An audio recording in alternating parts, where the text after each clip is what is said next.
मैं एक कीड़ा हूँ और ये मेरी कहानी है। एक कीड़ा, छोटा, भूरा, गुमनाम। ना मेरी कोई पहचान थी, ना कोई नाम। लोग मुझे बस कीड़ा कहते थे, जैसे मैं बस मिट्टी का एक बेकार हिस्सा हूँ। हर सुबह मेरी दुनिया वहीं से शुरू होती। गीली मिट्टी, सड़ी पत्तियाँ, अंधेरा। हर दिन मेरे लिए एक ही सवाल लेकर आता, क्या मैं सिर्फ जीने के लिए पैदा हुआ हूँ? ना सुंदरता, ना उड़ान, ना कोई साथी। जब भारी बारिश होती, मेरा घर भर जाता। जब कोई जानवर पास से गुजरता, जमीन कांपती और मैं सिहर उठता। कभी कभी तो लगने लगा था कि ये जिंदगी बस रेंगते रेंगते ही गुजर जाएगी। मैंने सोचना तक छोड़ दिया था कि मेरे वजूद का कोई मतलब है। लेकिन एक दिन कुछ अलग हुआ।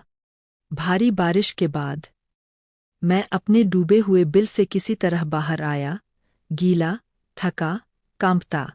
मैं एक छोटे से मिट्टी के टीले पर चढ़ गया और तब मैंने कुछ ऐसा महसूस किया जो पहले कभी नहीं किया था। धूप, सूरज की गर्मी मेरे बदन से टकराई। सर्द मिट्टी की वो नमी जैसे अचानक पिघल गई। उसी पल एक पेड़ की शाखा पर बैठी एक बूढ़ी तितली ने मुझे देखा। उसकी आवाज़ धीमी थी, पर सीधी दिल तक पहुंची। ए कीड़े, क्यों इतने हारे हुए लगते हो? मैं बस फूट पड़ा। मैं तो कुछ भी नहीं हूं। ना पंख है, ना खूबसूरती, ना कोई मुझे देखता है। शायद मेरी जिंदगी यूं ही मिट्टी में खत्म हो जाएगी। वो मुस्कराई, जैसे उसे मेरी हालत समझ में आ गई हो। मैं भी कभी एक रेंगने वाला कैटरपिलर थी। उसने कहा, सर्द रातें झेली है, भूख सही है, अंधेरे में दिन बिताए है। लेकिन मैंने उम्मीद नहीं छोड़ी।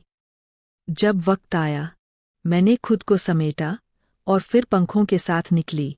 उसकी बातों में कुछ ऐसा था जो मेरी रगों में जैसे बिजली बनकर दौड़ गया। उस दिन पहली बार मैंने सोचा, क्या मुझ में भी कुछ ऐसा है जो अब तक मैंने खुद में नहीं देखा। उस रात मैंने खुद से एक वादा किया, अब सिर्फ जीने के लिए नहीं, कुछ करने के लिए जीऊंगा। मैंने अपने जैसे कीड़ों से बात करना शुरू किया। उनसे मिलकर मिट्टी में सुरंगें बनाई ताकि बारिश का पानी बह सके। जिसका घर बंद हो जाता, उसे खोल देता। जिसे खाना नहीं मिलता, उसके लिए पत्तियां खोज लाता।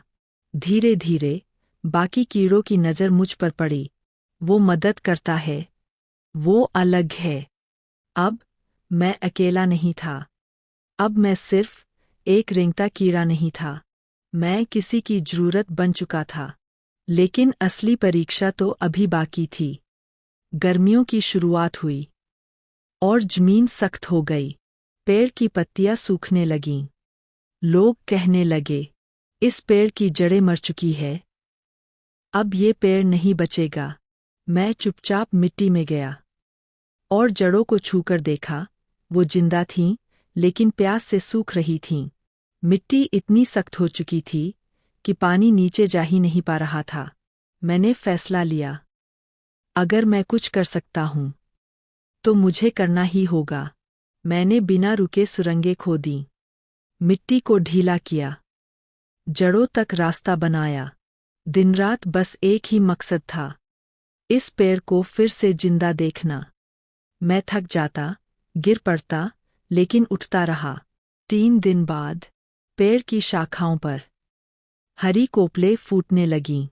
चिड़िया लौट आईं, मधुमक्खियां गुनगुनाने लगीं। लोग हैरान थे, पर मुझे पता था किसने नीचे से लड़ाई लड़ी थी। कुछ दिन बाद एक किसान उस जगह आया।